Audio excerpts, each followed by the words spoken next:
Ah, there you are. Wow. Wow. I see you there. I can see you there. Greetings, especially to you, my friend. Welcome again to the Waterinaal, die Watergat.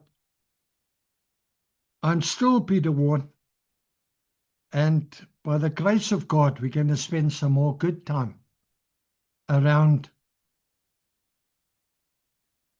the life-changing words of God. Thank you for joining me today. So, my son-in-law asked me the other day, what is happiness? Apparently, he'd read a book on happiness. Well, it got me thinking, what does it mean to be happy? Is happiness even attainable these days? Let's dig into this. In my previous message, I spoke about, is peace of mind attainable? And it is, absolutely, in Christ. But happiness, what does that mean? So let's dig in today. But first, open in a word of prayer. It's the right thing to do. You never do anything without first opening in prayer. Honor God, give God the glory. And Lord, we do. We honor you for your word. We give you the glory for what you are doing in our lives and what you're still going to do. We acknowledge you for who you are, the one only true living God, a God who is love and peace and joy, a God who dances over us like a spinning top. Amazing, Lord. We honor you today. We ask by your Holy Spirit that come and give us a fresh understanding of what this means to be happy. Somebody comes and asks me, are you happy? So help us, Lord, we pray. In Jesus' name. Amen. By way of a title, are you happy?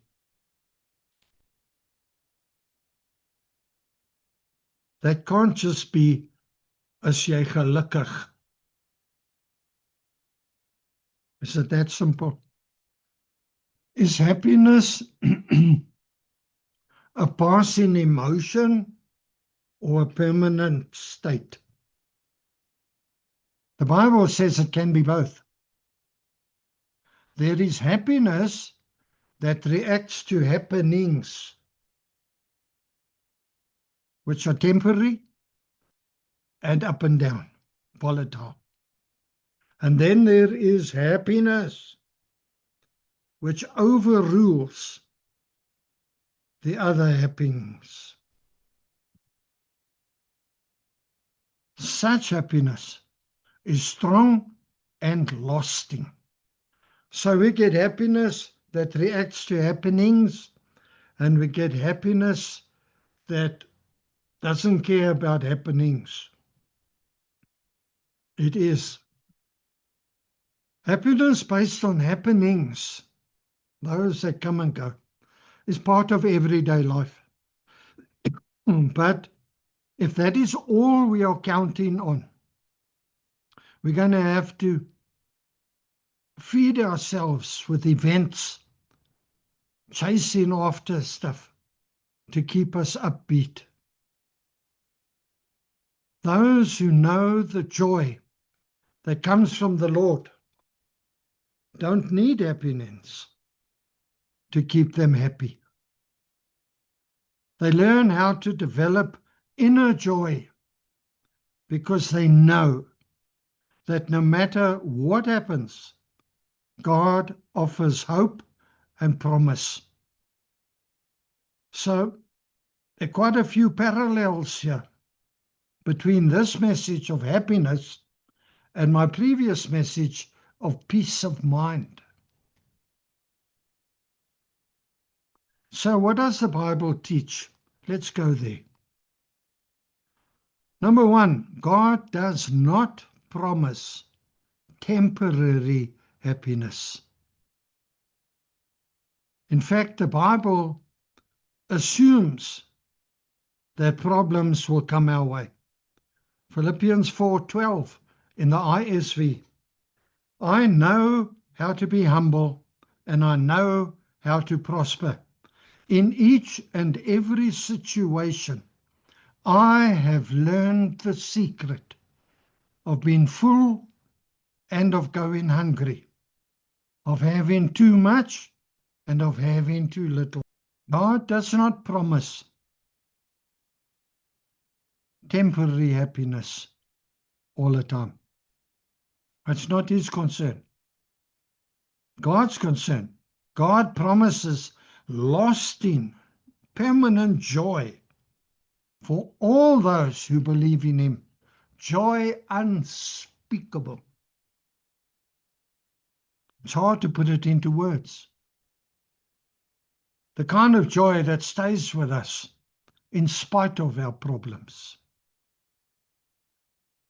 Number two, that happiness is based, centered, grounded on God's presence with us, no matter what. Psalm 16, verse 8, in the ESV, I have set the Lord always before me, like set in concrete, because he is at my right hand.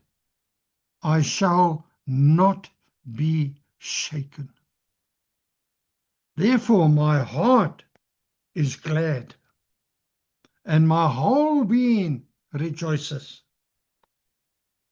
My flesh also dwells secure.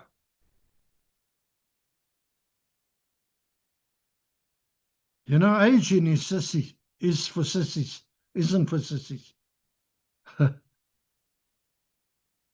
I'm at that age now when I get up in the morning.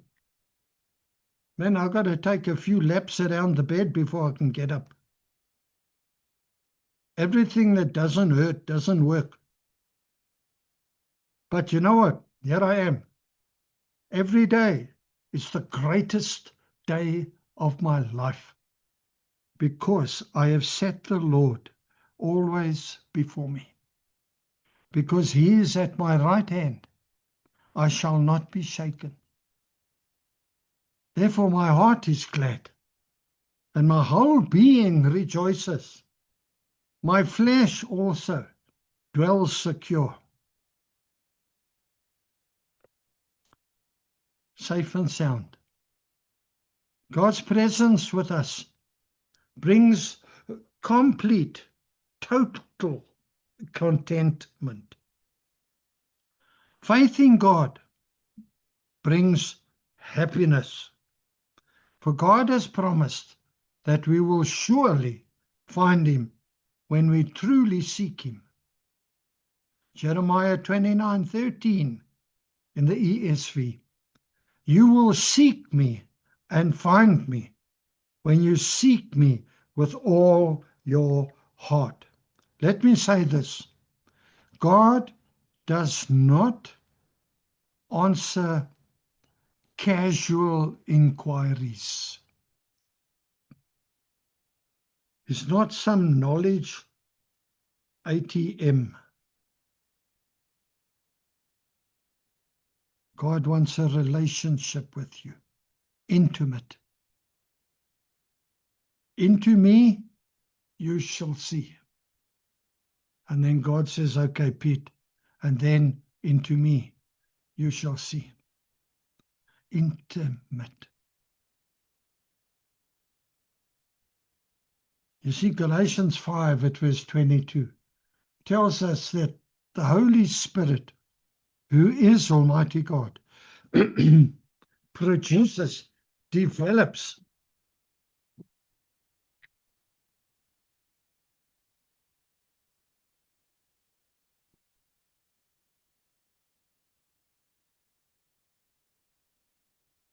Come on.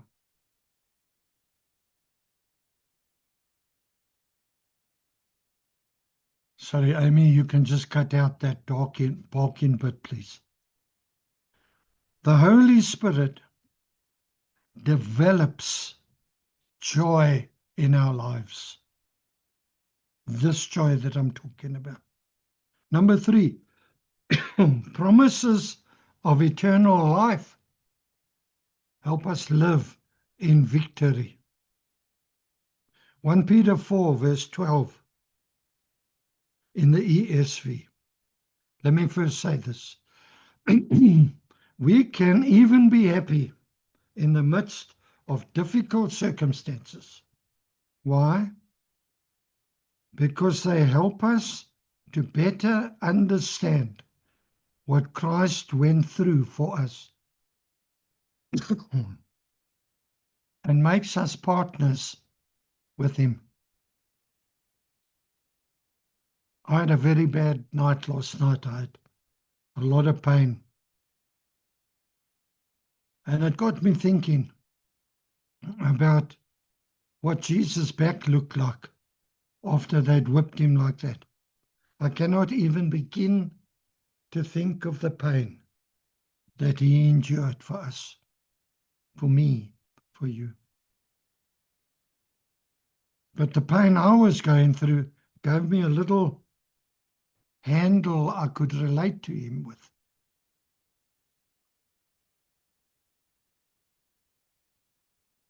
One Peter 4, verse 12, ESV.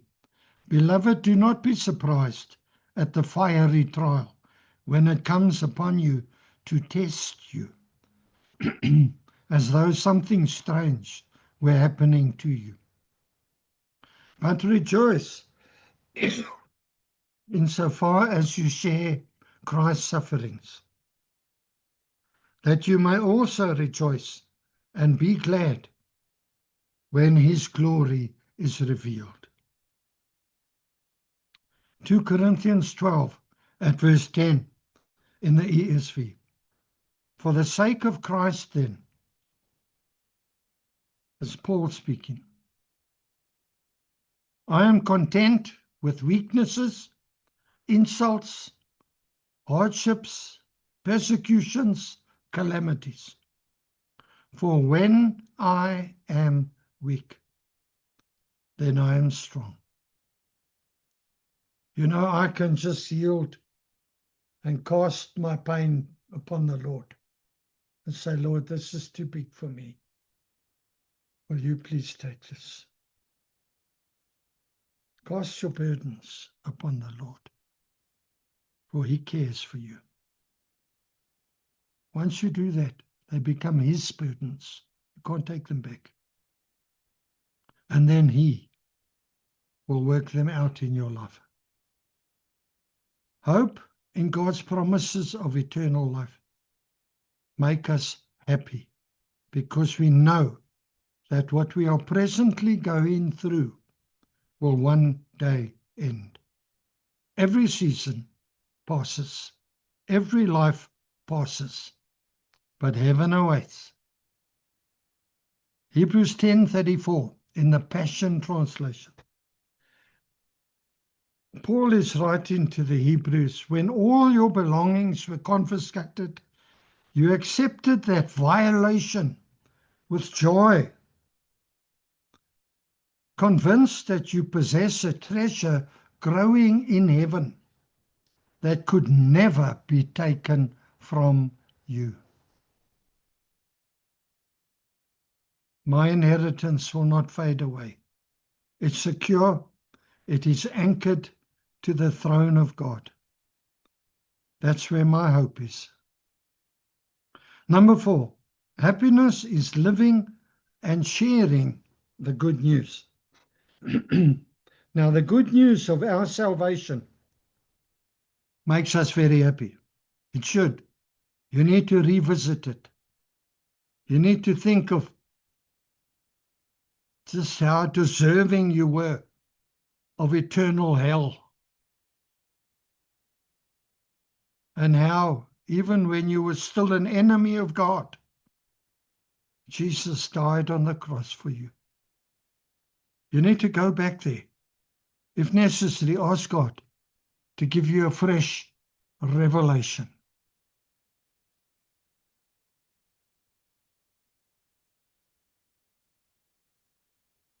So our salvation makes us happy. But there is added happiness when we share the good news with others. Isaiah 52:7 in the New Living Translation. How beautiful on the mountains are the feet of those who bring good news. It's a beautiful thing to do. It's bringing the good news of peace with God, of reconciliation and encouragement wherever you go. God is light, and the goodness of God is from God. When we live godly lives, we are lamps upon life's way. People can steer their path as we light the way. But when we live ungodly lives, those lamps go out. The light of godliness brings true happiness. Proverb 13:9 in the CEV. The lamp of a good person keeps on shining. The lamp of an evil person soon goes out. Now, point number 5. We can be happy without material prosperity.